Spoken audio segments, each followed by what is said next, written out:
back to the CRT channel.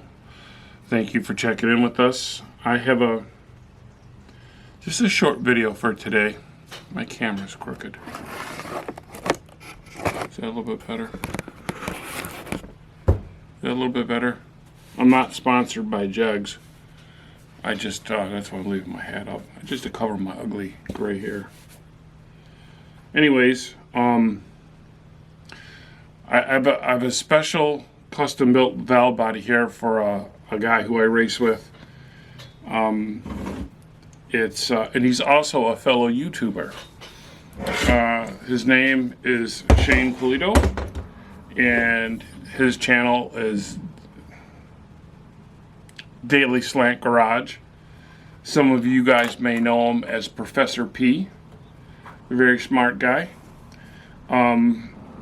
He's putting together a drag and drive car, and it's going to be a Slant 6, the 904, and he wanted to get the RPMs down for when he's cruising on the highway, so we built him a lockup valve body. He also wanted a trans brake, so it's a lockup trans brake valve body, and then I also wired it for a bump box. Our solenoid works awesome with bump boxes.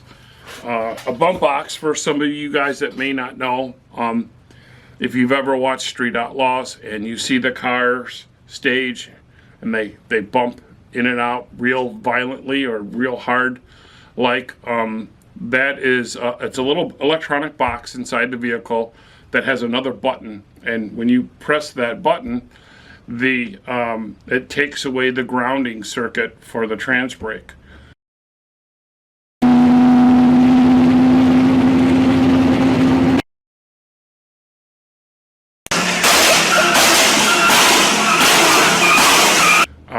And then turns it back on quickly, and there's a timer, so you can do 2 hits, 2 bumps, or whatever you need to get your car into the beams. And in doing so, it helps produce boost. So, or I should say spool up. I said that incorrectly.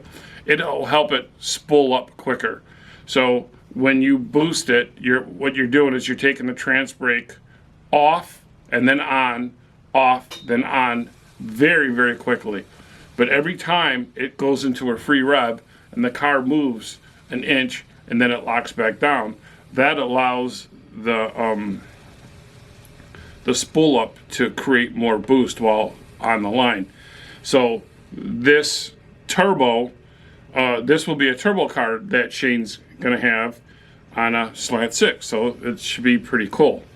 And so I just wanted to show you a little bit on the valve body, talk about it a little bit. Also, where's this at? If you'd like to know more about this drag and drive car that Shane's putting together, if you're on YouTube, go to Daily Slant Garage. I said that wrong. Go to Slant Daily Garage. Slant Daily Garage. And subscribe to his channel and check out what Shane has. Alright, here's the valve body. It's a 904 trans brake valve body, wired for a bump box, and it also has lockup. As always, I love personalizing my valve bodies for my customers. I always put on my billet valve bodies that the valve bodies are built for. In this instance, it's custom built for Shane.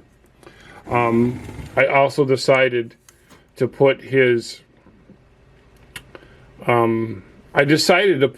YouTube channel name on the valve body for him too. And then I'm going to explain to you this 01 and 790 number is. On the other side here, we have it lettered off our laser machine. Let me see if I can get it good. The serial number and the build date, which is 429. These 2 solenoids activate the lockup. Of course, this is the trans brake solenoid.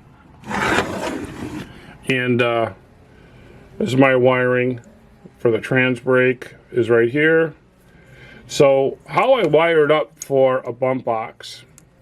Normally for trans brakes, let me move this to the side. Normally when you buy a trans brake for me, it'll just have one wire, okay? And I ground out the ground circuit to the actual valve body itself. But the ground circuit now has its own wire, and this is where the bump box is going to go. So the trans brake, when you press the button, it's going to do both a 12 volt and a ground circuit. And then when you hit the other button for the bump box, it's just going to subtract the ground circuit and turn on the solenoid. I will show you how that works.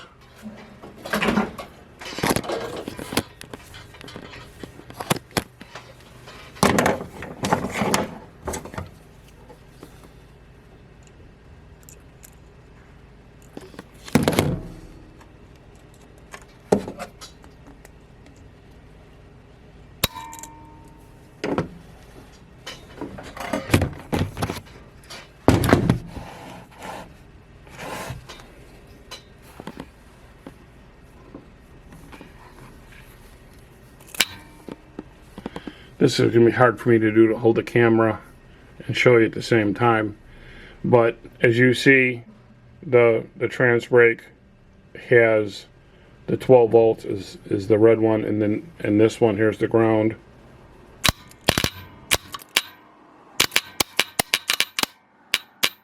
I'm trying to demonstrate how fast that solenoid can come on and come off, and basically that's what the bump box is going to do.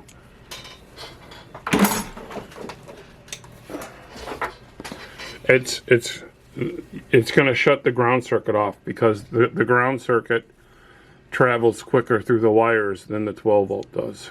So this is going to be for the trans brake. Then you're going to have a 12 volts right here. That's going to go all the way to the lockup solenoids, and then the lockup solenoids are grounded right here. This is the lockup tube. Once these solenoids are always leaking, and then once they close, the fluid backs up, and it goes to the switch valve. Through this is a boost valve, which I started incorporated this year for lockups. How that works is once oil goes in here, the boost valve actually closes a leak from the pressure regulator valve.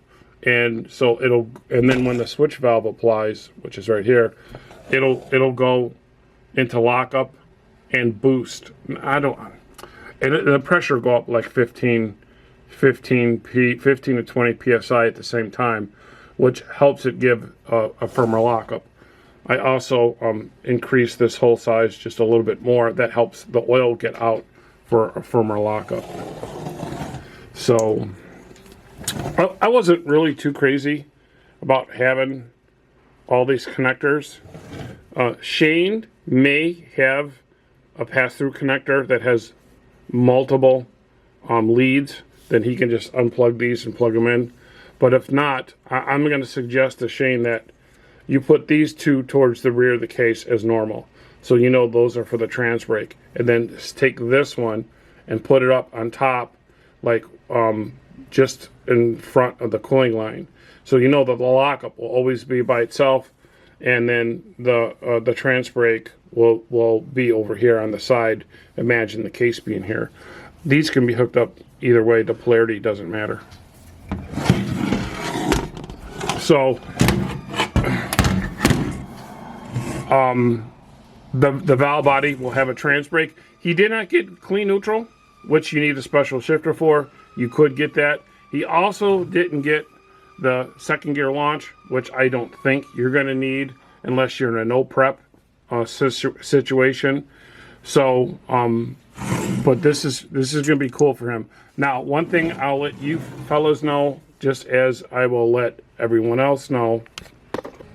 One thing you should know, the lockup cannot be used for going down the track. because it's a single disc. It's also only going to be an 11-inch. You would have to get a multi-disc converter.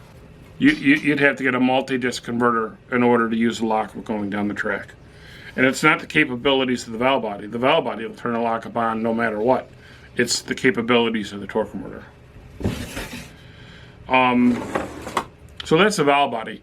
And as most of you guys know that watch, I have a spiral notebook that I keep track of all the customers that's ever bought a billet valve body. It could be a billet reverse manual. It could be, and mostly our trans brakes, both in 3-speed and 4-speed, lockup and non-lockup, clean neutral, first gear brake, second gear brake, and so on. So any billet valve body I keep track of in this book.